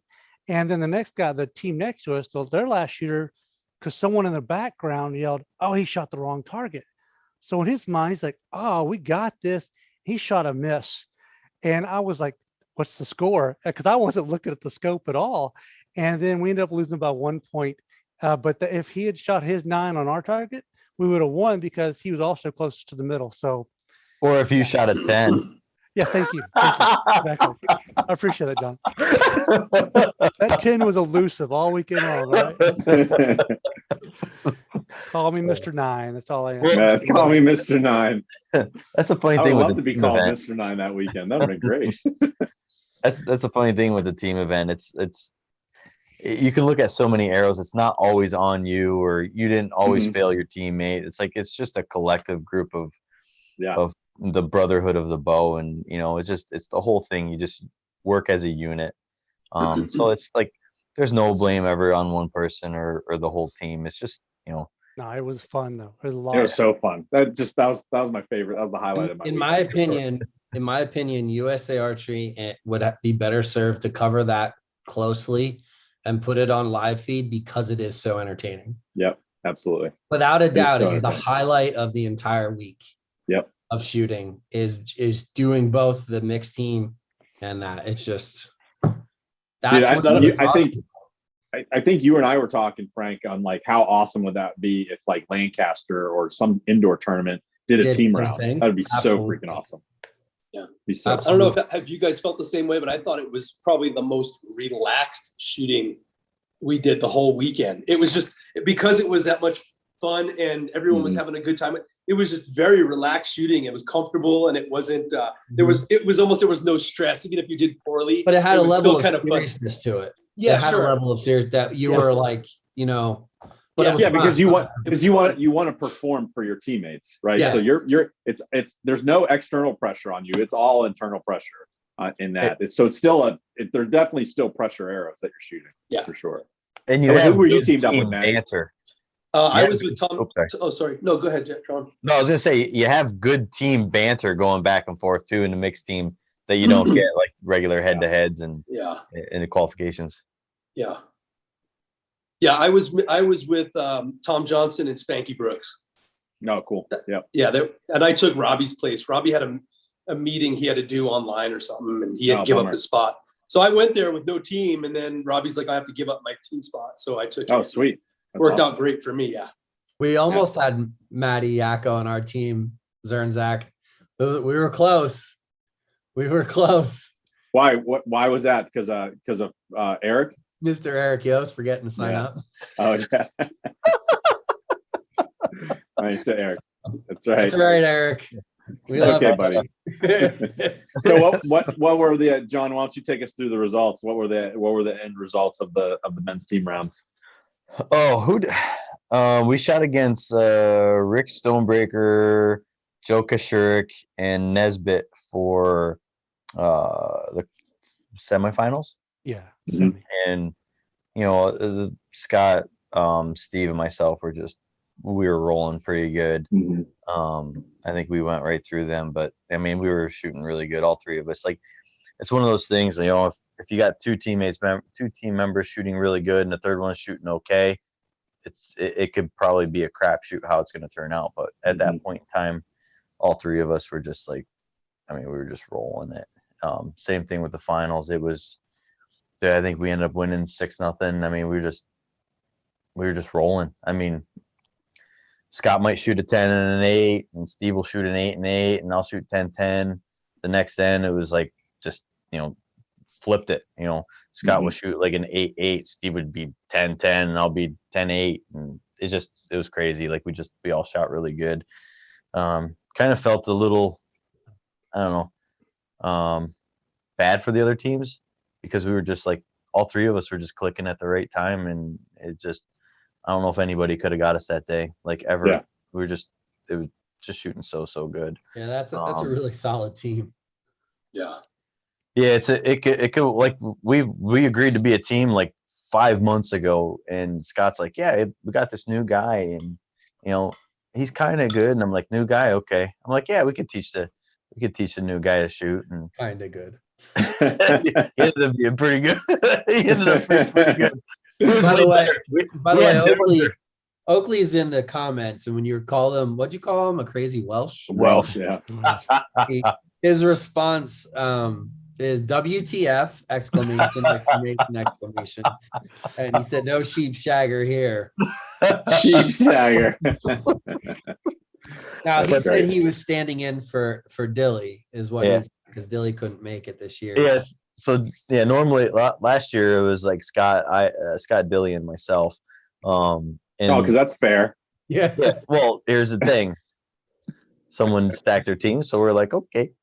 But last year ended up being where we had two of us not shooting, on top of our game, and we ended up getting beat. That's the thing about mixed teams; you just never know. You need all three people clicking. But yeah, so we replaced Steve with Dillinger this year, and it was a much better result. Therefore, by association, Steve is way better than Dillinger. See you, Dilly. He's out. Dilly's out. Now, I'm sure he won't have any troubles. I'll recruit him in. I'll pick him up on waivers. Well, we did an homage to Dilly. Dilly's nickname is the Shocker. So we were called the Shockers. Oh, there you go. Do you remember when they were doing the team awards, and the announcer goes, and in first place? No, go. Who got second place? Go ahead. Okay, they're like, who got second place for Barebow men's? Just the tip, and we're like, and everyone's like, and so I was standing there. A woman walks by me. And she goes, What archery group would name them? What archery team would name themselves Just the Tip? She's like, that is so embarrassing. Immediately, and in gold, the Shockers. And the announcer's like, oh Jesus. Oh Jesus. Oh my gosh, that was classic. It was horrible because we were followed by teams that were podium that were like the Butterflies and the Sun Rays, and we're like, you're a bunch of children. We're in the wrong area. A bunch of children. The juvenile range is down that way. When I edit this, I'm gonna put in a picture of you guys, your two pink, your shirts, and I'm gonna put that in. Yeah, I'm gonna put that in the edited version of this podcast. So Hey, be sure to focus in on their hands holding the bow too. Okay. Mm-hmm. Right. Yeah. Look. Yeah. Be embarrassed. Dillinger started that one with a podium finish in the NFAA. Look at how he passes the buck on that one. Yes, I know. Just Dillinger was the original running for the hills. Actually, James Norwood started it all by calling him the Shocker. That's really funny. All right, so team events done. We award the medals. Congratulations again. You're next getting heavier there, Dilly. Hey, Slap in the face. See, I wish that was intentional because that would have been even better. Dumber. So we go do the evening thing. We're eating good in the evenings, and then we might have had some celebratory drinks on Saturday or Friday night. Saturday morning, everyone was kind of prepping, getting ready for individual eliminations. That would be the start of the U.S. Open tournament. There's, again, 2 tournaments in one event. And then that's kind of where this part of the story kind of comes in. So we can share this a little bit. So that's right. So knowing where I landed on the kind of the ranking, I ended 17th overall after the second day of shooting. I knew, looking at the bracket, that if I won my first match, I would have to face Demmer the next day, the next round. So Winker and I have a really similar senses of humor, and we were pretty tuned up on Friday night, and we start talking about how much of like a superstitious guy we think that Demmer is. Right, we're trying to get into his head, and we're trying to figure out. Is that like 3 a.m., right? It was late. was late. It was definitely after midnight at this point. And so we decide, like, so John went into the grocery store and bought, because he's a child. He eats like a 5-year-old child, if anybody doesn't know him personally. So he went to the grocery store and bought himself 2 boxes of Captain Crunch with Crunch Berries. And so every morning, John Winker was waking up early, like 6 a.m. He'd sneak out to the kitchen, keep all the lights off, and he's cooking us, because he wasn't competing because of a shoulder injury. And he'd cook us this awesome eggs, breakfast, toast, bacon. It was just awesome. Demmer would go in, grab a plate, fill it up with the eggs, bacon, and stuff, but he still had a bowl of his Crunch Berries every single morning. So that we were talking about that, like how strange that is. Like, who's going to eat a bowl of Crunch Berries? Like, force themselves to eat a bowl of Crunch Berries. And so we're like, it's the effing Crunch Berries. That's what it is. So we're like, tin hat theory, 2 o'clock in the morning, that Demmer's mojo, and the reason why he wins is because he's eating Crunch Berries. So everyone goes to sleep, and I find myself at 2:30 a.m. in the kitchen. I dumped out all of Demmer's Captain Crunch into a bowl, and I picked out all his Crunch Berries, and I put them into a Ziploc bag. But he didn't open his second box yet, so I, from the bottom of the box, opened it up, cut the bag open, took all the Crunch Berries out of his new box, and retaped it up. And I burnt it with a lighter and retaped it up. Yeah, that's how serious I was about winning on Saturday morning. Way too much time, man. 2 a.m. I'm picking Crunch Berries out. And so anyhow, the best part about this was the next morning, Denver wakes up and he has this plate of bacon and eggs in this bowl of Captain Crunch that looks like this. I didn't leave a single Crunch Berry in any of it. And he walks out this sad bowl of cereal, and he hasn't said anything. He sits down, and we're all kind of eating breakfast, and he goes, "What? Who was messing with my Captain Crunch? Did you guys take all my Crunch Berries?" And he's looking at it, and like everyone's like really playing off. And at this point, no one knew that I did it. It's like every ounce of composure I had not to blow up laughing at that moment. I was like, what the frig? Did I eat all my Crunch Berries in the first 2 bowls? And so we're playing it off, in Eric Yost being the nerd he is, right? He's like, we're starting to talk about the density of a Crunch Berry versus a piece of Captain Crunch. And is it plausible that the Crunch Berries were like at the top of the box and we ate them all? And so I didn't say anything. And what my plan was if I won my first match, I would stand on the line right before the buzzer stopped, and I would reach into my Alpha Pack and pull out the bag of Crunch Berries and start eating them right in front of them for a little mental warfare. That didn't come to fruition. I lost my first match, but Matty Yaka, you benefited from that, from me losing. But Frank did first. So we knew that I was going to the gold medal match against Demmer at one point, and Frank was still shooting his bronze medal match.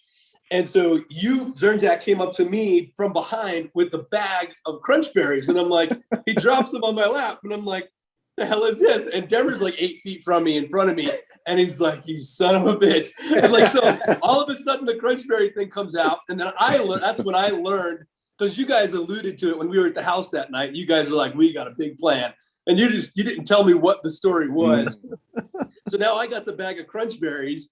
And then I'm like starting to chomp on them. And then Frank comes along and he's like, give me those Crunch Berries. He starts eating the Crunch Berries. Matt left. So Zernzak's like, I got to go, packs up. He like says goodbye. Frank was still shooting. And then Frank wins. And he's like, it was the Crunch Berries. So we like wave Matt back. Matt comes back. We're all eating Crunch Berries. Like, I'm like throwing them in my mouth. It's a bit of a joke, but it's really what won in the end. In the end. That's what won the U.S. Open. And poor Robert didn't have any Crunch Berries either. No, I had Frank as my kryptonite. God. So let's step through that a little bit. So the eliminations, all fun and games aside. So Frank, you really turned it on during eliminations there. You found a groove late on second half of the tournament on Friday. You carried that strong into Saturday. Talk us through a little bit of your elimination experience on that Saturday morning. I'll tell you this, Matt Ricaccio. Oh my gosh, that dude came out on fire. That was my first match, and I barely got by him. he wanted it so bad. He was even playing some mind games. I don't know if he'll admit it or not. Like, when you stand in your lane, he like literally stood on the white line so that his arrows were halfway into my shooting lane. And I was like, hey man, I don't know if you realize this or not, but technically you're supposed to be over there. And it was kind of funny, but Hold on, I got a picture to share that. Yeah. he came out on fire. Like he wanted to match. That was probably like the toughest match. But that you have the crunch berries. That's sharing crunch berries. I just found that one, but then and then it just from there, I think it went from Matt to Robbie. And Robbie and I came down to a 1 arrow shoot off. And then from Robbie, I went to Robert. Yeah. And my very first end against Robert, I missed the target and went down 2-0 right off the bat. And I still don't really totally know what happened. I think my arrow fell through my rest because of where it landed, or I just pulled a demmer and it was a really bad demmer, like times 5, and I missed the bail. I don't even know. Well, if you didn't hit anybody with your release hand, it wasn't that bad. No, it wasn't that bad. Oh, is that? There's you and Ricaccio. Oh yeah, snuggling up next to you. Look at all the space on the line. Look That's the bus. They're usually on top of me, man. And so long story short, Robert and I went to head again. Actually, missing that arrow, I think, just made me concentrate a little bit more. Didn't worry about it, didn't get upset about it, just said poop happens, let's just get back to business. And I think I kind of really hit a groove then. And then after Robert, you shot well, except for like one end, I think just got the best of you. Yeah, I got 6.66, and I was like, well, there's the mark of the devil. I'm done. But no. Good shooting nonetheless, man. There's so much fun when we get to shoot together. And then I think after that, that's when semis. I think I ended up catching Maddie, right? It was you and Maddie. No, our match was tight. We were 3-3, and then you ended up winning 6-3, right? I don't remember. I can look. Yeah, I'm pretty sure that's what it is. I think you won 6-3, and you got me by 1 point on each end. But we both shot well.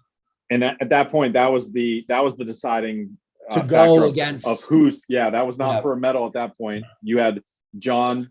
You were facing Littner, right? Yeah. Well, hold on, go back, because that was the point where that was Frank. That's where Frank won.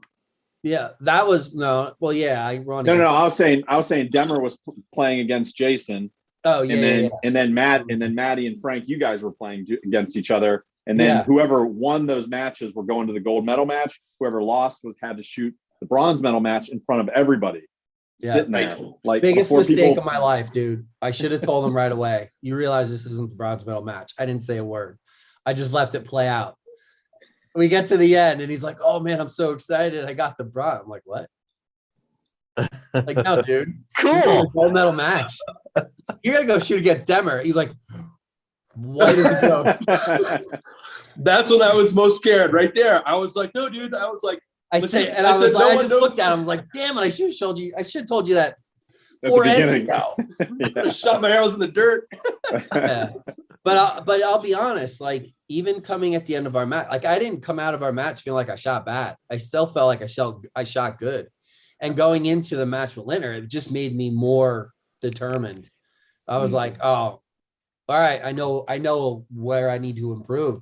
And then our bronze medal match, came down to it was so cool because everybody was there. Like, I think there was more people at our bronze medal match than there was at the gold medal match. No offense, fellas, it's not your fault. But no, there absolutely wasn't. Not only that, but it was not only was it there was more people there, but it was just looking from YouTube. I wasn't at the gold medal match, but just looking at the stands, there was definitely more people at the bronze medal match, but it was all your peers.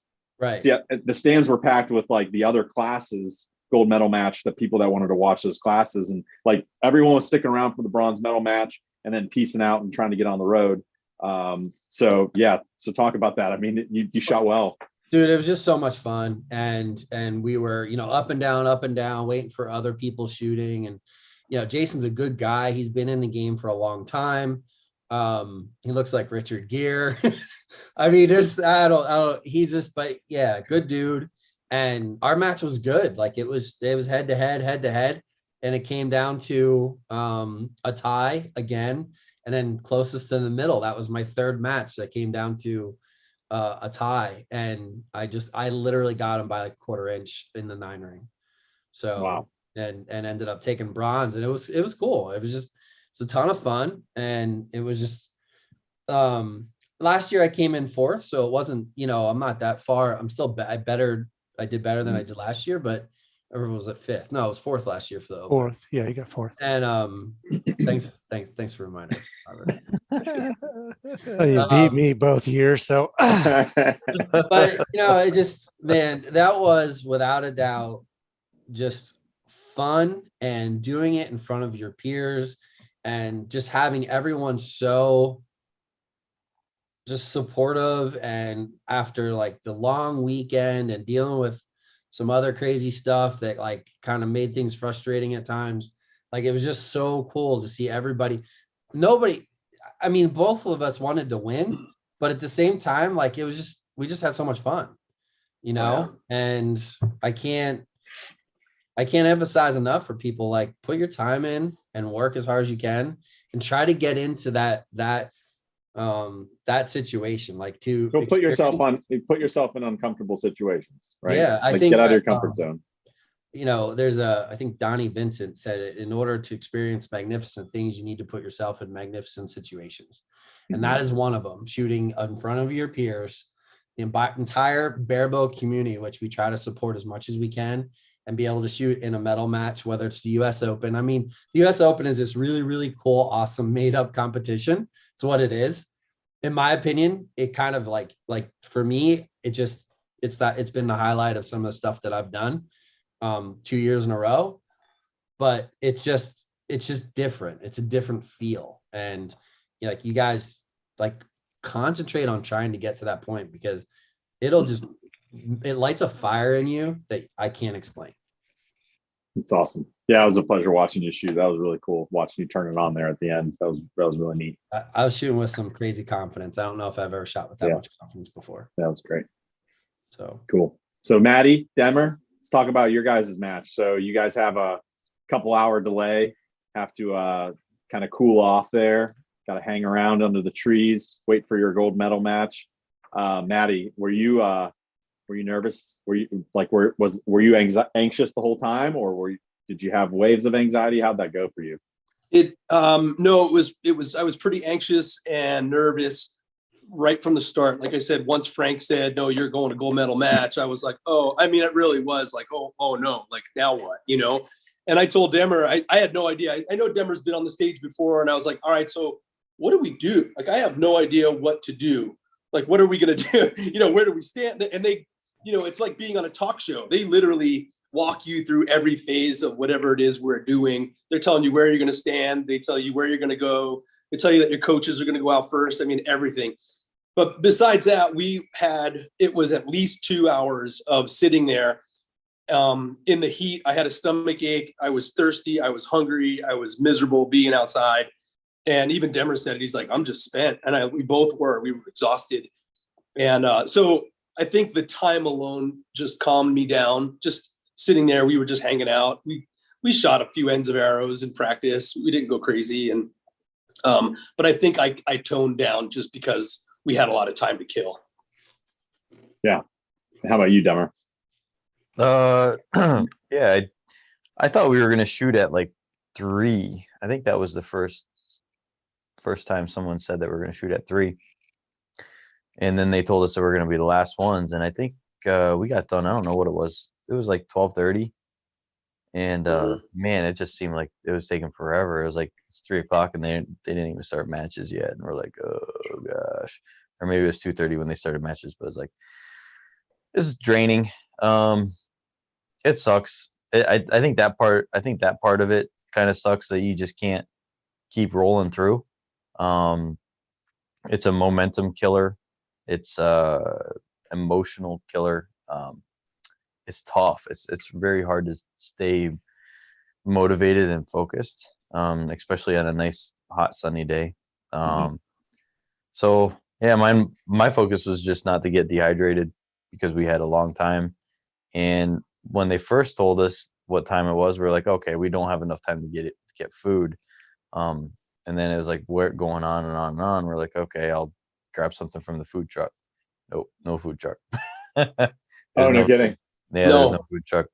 So that part kind of sucked. I mean, next time probably do something different, maybe have some more food or something. But yeah, what we were told and what happened was a little bit different. But It's a yeah, theme. I don't know. There was no stress. Like it was just kind of relaxed, chilling out with Claire and Joe and Maddie and Julie.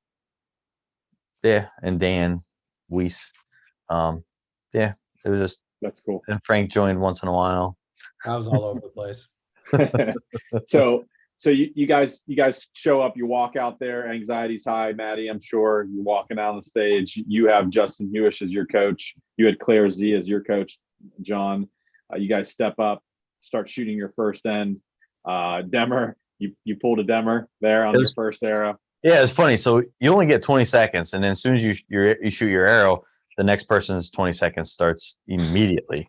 So I pull up, and you really don't have any time to let down, because by the time you let down and find your crawl again and go back up, you'll have like 4 seconds to draw and shoot. So, the first time I pull up, I'm like, all right, get there, and it's like, flinched a little bit, and I'm like, I need to reset. I'm like, I don't have enough time.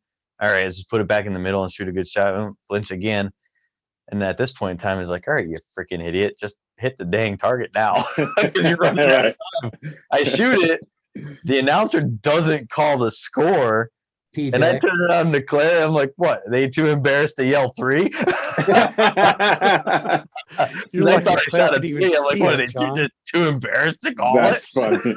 No, you're lucky if That's Claire funny. could even see it. That's great. So that arrow, I'm like, okay, well, there goes that set. Everyone in the crowd, all you hear is, oh. And so part of my plan going into that is I asked John, I was like, I figured he would shoot first, and he's like, yeah, I'll shoot first. He chose to shoot first. And I knew he was behind me. And that's kind of an advantage, I think, from that person on the B target or target number 2, is that you don't have to you can't see that target. And so part of my plan was, I'm not even going to look at his target. I'm sure I'll hear people yelling numbers out or calling, whatever, Claire will say something, whatever, and I'll hear it. But after his first arrow, I was just, don't look at his target. I'm sitting there waiting, and all I hear is, and I'm like, no numbers. So I didn't pay attention. I just shot my shot, and it went from there. I should have said, Maddie, all you got to do is shoot better than a 4. I'm just glad. So the kryptonite thing is not official for Demer, because he told me in not so many words that I was his kryptonite last year against Dillinger. So that is all fake news. It's not true. But no. Anyways, continue, guys. So the match goes on, and I was messaging you guys, like our whole group text on the way up. I'm like, I'm driving, I have to get home. There's a birthday party back at home, so I actually pulled over to get gas, and I'm like, you know what, I'm sitting. I timed it perfectly. Got there, your match started, and you're right, they changed it on you, because I had this whole plan planned out. It was going to be 2:30. You guys were supposed to shoot at 2:30, and it ended up being like after 4 by the time you guys ended up shooting. So I'm sitting at a gas station and watching this, pumping gas. I'm watching you guys shoot, and it was just, you guys put on a show. Just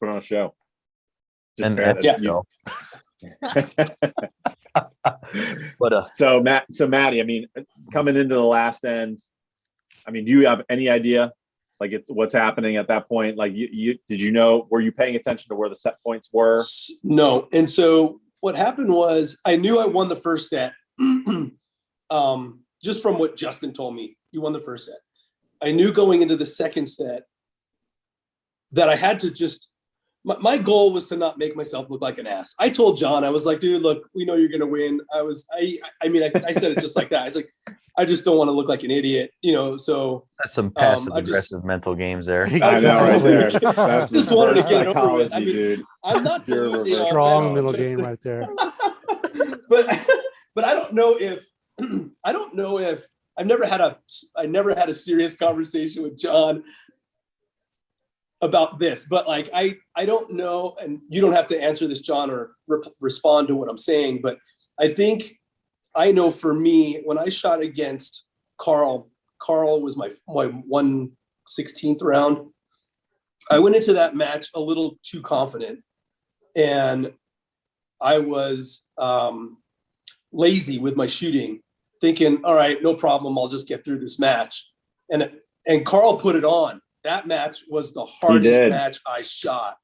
And like going against him, like we were like, he beat me, I beat him, we tied, came to a 1 arrow shoot off, and I won by like 3 millimeters. I mean, it was ridiculous. And then we were both in the 8, and he was like 1 inch on the right. I was is that the one left. Was that the arrows the judge had to go out and actually measure? Yeah. I mean, they came out with 2 different types of measuring devices, and I won by hairs. I mean, it was that close. And I don't know, like I said, for John, I don't know if John is like, well, I don't know your level of confidence that you go, well, it's just Maddie. I could kick Maddie's ass, no big deal. And you take it, maybe you shot lazily for you. I don't know. You don't have to answer it. But, I knew I didn't go in with any expectation to beat John. Let's just be real here. I mean, look at what he did 2 days prior. How do I expect to play on that level? I don't. But again, I'm going to give it my all. I don't want to look like an ass up there. And I practice hard. I practice a lot, and I want to do well.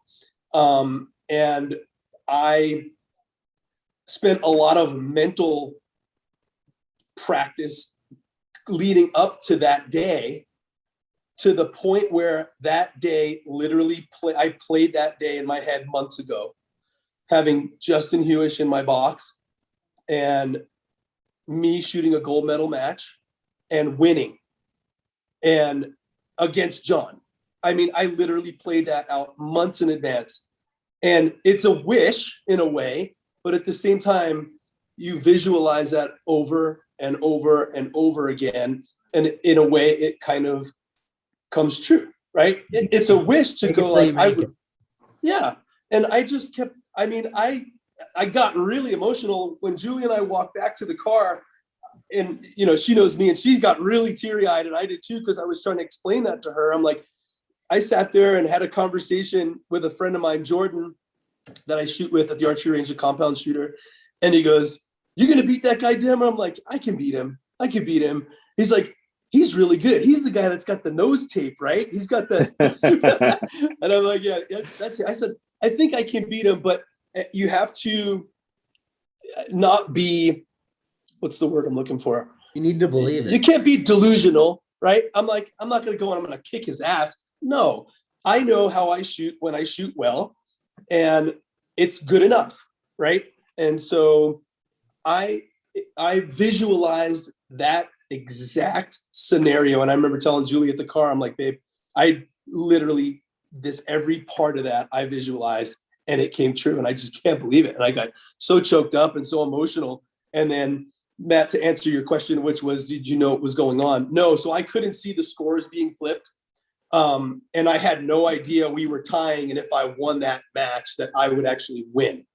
So Demmer shot, I think your last arrow on that end was an 8. And I shot a 10. And then I turned around and Justin said, 10 to win. And I was like, okay. He's like, you won. And I'm like, what? Like, and that's that picture I posted in a bunch. I'm like, me with my hands on my head, like, how can that be? Like, I won. Like, I was so floored. Like, I still can't believe it. It's just amazing for me. But yeah. That's super awesome, dude. That's awesome. Any comments there, John? No. Yeah, I knew I think I forget how it went down, but yeah, we ended up 4-4 at the end. Right. And so you always have a success story, and usually you have like not a success story at the same match. Maddie's story was awesome. I mean, that's what you that's what you want to inspire to do. Be in that position and succeeding. I was also in that position with Matt, but I didn't succeed. So there's always the other story too. And for me, it was a little bit frustrating because nothing was hitting like I felt they should hit. But you're trying to work the best you can with what you have working at that specific time, and you kind of just I mean, you always hope that it's the best, or it's good enough. Sometimes it's not, and that's just the reality of things. Sometimes your best at a particular moment in time is not good enough, and you just gotta give props where props due. And Maddie got it and pulled it off and shot awesome, and the best you could do is be happy for a guy like that, Thank you. especially Matt. Like if I was shooting against Frank and Frank won, Frank's kind of a prick, so I wouldn't be as happy. but Maddie's like one of the nicest guys. Dude, but I you think- were in trouble no matter who you came up against. That's all I'm gonna say. Because all of us want nothing more, and I've said this before, than to beat your ass by whatever means necessary. But I mean that also in the nicest way, because you motivate the shit out of us to want to be better. So like, and that's me being real. I'm not, if it wasn't for you, we wouldn't have this podcast. I wouldn't work my ass off in what I do. Matty wouldn't be where he's at. Robert wouldn't be hitting. We wouldn't be facing each other, two years in a row. Like, you can say what you want. Your loss is everybody else's gain and Barebo's gain, because that's what we want. So it can be done. Like we want Tokyo can be taken down. Yeah. So, well, I mean, again, it's the US Open, and eliminations are sort of a crapshoot. You never know. Anything can happen. You can have a major, like last year, a gust of wind come through that's blowing people off the bleachers, and you just don't know what's going to happen. Yeah. Nationals is the true test of accuracy and like the epitome of the best of the best. Eliminations is just entertainment, but it's entertainment of who's got the best nerves. And Maddie, for somebody who's so new in the sport, like, you displayed exactly how you have to handle that situation. You have to forget about everything that's going on around you, listen only to your coach, if you even do that, and just focus on the arrow. And we were supposed to do that for 144 arrows prior, but you did it in the moment of truth. And so that speaks volumes to your ability. Just don't lose touch with that moving forward. And remember, in every situation moving forward, like, that's what you need to go back to. But yeah, it was good, man. It was so fun to watch. And the story was where it's at, right? Because it's just so like relatable and inspiring, because we got to watch you come through the eliminations, Maddie, and then I met you 4 years ago at a clinic in Colorado, and it's really cool to see you in that situation and just purely executing. And it does give a little boost of gasoline, throw a little gasoline on the whole community's fire. Like, shit, this dude just started 3 years ago in Barebow, and he's got his shit together, and look what he did, right? He just took out Demmer at the US Open on live YouTube on cam. Like, that was incredible. And so thank you that's super impactful what you just did for the community. No, thank you guys. No, and again, it's like what Frank said. I mean, it's people like you guys that I would never even know what Barebow was. I had no idea. I mean, here I am doing Olympic recurve, and like I said, I think I told that story to someone. It was John Wirt that kind of told me, was like, you need to try this Barebow thing. Stop shooting Olympic recurve. He's like, you need to try Barebow. And I'm like, okay, well, I want to give this a run first. And meeting at least 2 or 3 of you along the way, has kind of pushed me in the direction. And like, yeah, I'm in a year and a half now shooting barebow.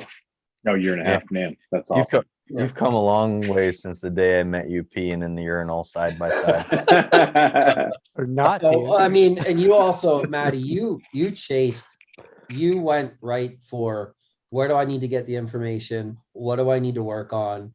And you started it immediately. You know, Right. that's just in your nature. That's, you know, you and I messaged real early on. Sorry about that. And yeah, that's cut out. You know, and it's a testament to having access to the information, implementing the information, and working as hard as possible. I don't know anyone that outworks John Demmer when it comes to barebow and competition archery. And it's a testament. And for those of you who don't know, this dude just shot a freaking monster 672 this past weekend in a double FIDA. And that's a potential world record pending, national record pending. So like, thank God that the guy didn't show up a couple weeks ago.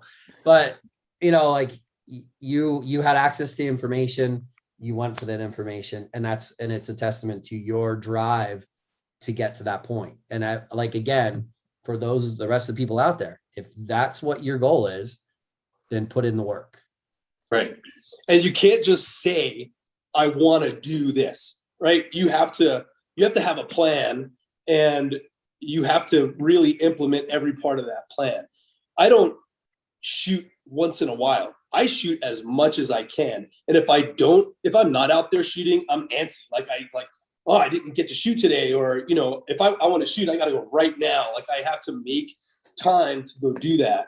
That's kind of like what I do in coaching or personal training. You know, you can't just say, oh, I want to lose weight, or I want to gain weight, or I want to run a marathon. You got to really put those things into action, those words into action, and get shit done. You can't just sit there and say the words. You got to put those words into action and put the time in. Yeah. So kudos to you, man. Yeah, dude. Before we transition and pivot on this conversation, Maddie, I don't know if you remember it, but I was leaving before the gold medal match, right? I was leaving the thing. I walked up to you and I said something to you. I said, this is not an accident that you're here, right? Yeah. You deserve to be there. You deserve to be in that match, right? Yeah. And so it was not a happy accident. So that, going along with what you guys were talking about, you don't just find yourself in the gold medal match. It's not an accident. It's not like, oh, I just shot the best scores of my life in one day. It's not an accident, right? Right. Yeah. But it's also hard to swallow. Like, you think you're doing all the work, you think you're doing all the right things, but you don't actually think it's really going to happen. You know, like, you don't think right. you're going to end up there. Like I said, it starts out as a wish, like, oh, this is how it could play out. And then as long as you kind of are thinking in that direction and working in that same direction, it could simply come true, right? Sure. Through the work, through the effort. The work. That's right. So we are sitting at the 2-hour mark. Let's start wrapping this show up, and I want to end this just by going round robin and asking you guys one thing. So what are you going to do between now and next Outdoor Nationals? What did you learn from this tournament? What are you going to do differently, whether it be equipment, process, whatever it may be? So Hickerson, we'll start with you. What was the biggest learning piece that you learned from this year's tournament, and what are you going to implement over the next year? Well, I'm going to do a little more of the elimination practice, to where I can then make sure my calm, cool, collective in the elimination. Because in the first few days, I was calm, cool, knew what I was doing. We just had to need a little bit more elimination practice. Awesome. Great answer. Demmer, how about you? Find a setup that I want to shoot and stick with it for a longer point in time. Because while you're he said it, Frank. He said it. You have a recording. Oh my gosh, we have that. Did you all catch that on YouTube and live right now? Did you guys catch that? He actually said it. So a little background to that. I didn't practice a lot this year getting ready for Target Nationals as I do in years past, because I shot like one shoot at Pendel and that was about it for warm up. But I spent probably a month and a half of practice. Out of that month and a half, I spent probably 4 weeks just swapping gear, swapping limbs, swapping risers, swapping arrows. And I only really had like 2 weeks behind the current setup that I shot. So that's my thing for next year is find it, stick with it a little bit longer, because when you're bouncing around, your form changes a little bit, trying to fit the equipment, and ran into us like I broke that pin. Wow. with Susan's Oh, match. gosh. I'm so broke proud that of pin. you. I broke shut up. So I broke You that made pin with it. Susan match, and that just told me that I still have some issues with that tune. I'm still just a smidge too stiff. And it ended up, I don't know if that was part of the reason, but it probably ended up biting me a little bit. And that was just a mental mistake on my end. Something that, relearning old information. Sure. Happens so often in archery, doesn't it? We always learn something we knew 4 years ago, Right? all over again, every 4 years. Frank, how about you, man? Just shoot more. It was rough. It's rough. As you know, Matt, having not one but two podcasts and coaching and working and trying to do all the stuff and trying to find time to shoot for myself in an actual tournament setting. That definitely is something I think that while I'm still happy with the results, that tournament callus is important. And I coached more tournaments this year than I shot in, which is a good thing. I'm not complaining by any means. But to go from indoor nationals, which was not a good experience for me, to my next tournament being outdoor target nationals, it's not really advised. So definitely maybe have some more tournament callus prior, shoot some more arrows, start earlier. That next year hopefully I won't have to deal with with a surgery too. That took up almost 5 weeks of my life. So if I can do that, it's probably why building up through the weekend, I got better and better and better and better because of the volume. So hopefully I can maybe be at that spot a little earlier in the tournament next year. That's awesome. Maddie? I think for me, it's going to be spending more time in poor environments. And I shoot in wind and rain and snow. That's not a big deal. But again, for me, it's the heat and the sun. And a lot of times when it's really hot here, I'll just shoot 100, 125 arrows. Maybe I'll go as far as 200 arrows. Just depends on my time. Just get it over with and get home so I can be out of the environment. And I think that's my fault, is that I don't spend enough time in that heated, hot, literally hot, heated environment over the course of 6 hours. It's hard to do. If I'm done with work at, let's say, 3 o'clock, and if I can get out there at 4 and I have a couple hours of daylight, I'm left up to what I have to play with. But I need to either run to the archery range, ride my bike to the archery range, just create some other type of tension in my body physically to be able to endure that work outside in that heat, in that type of environment. Cool, man. That's awesome. Always learning.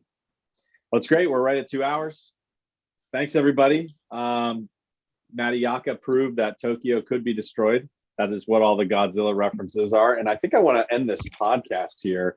Well, I do want to give props. Nice work on Outdoor Nationals, John. Nice work. But that wasn't the exciting one. But check this out. I want to end it with this little audio clip. So I'm going to give a shameless plug. I'm currently working on a video for our YouTube channel. I'm digging through all this footage that I collected over this weekend. It's going to turn out pretty cool. Not exactly what I wanted it to, just for media access issues. We could talk about that. It's a whole nother story. But listen to this little gem that I caught as I was filming somebody else with Demer behind the camera. I don't know if you're going to be able to hear this.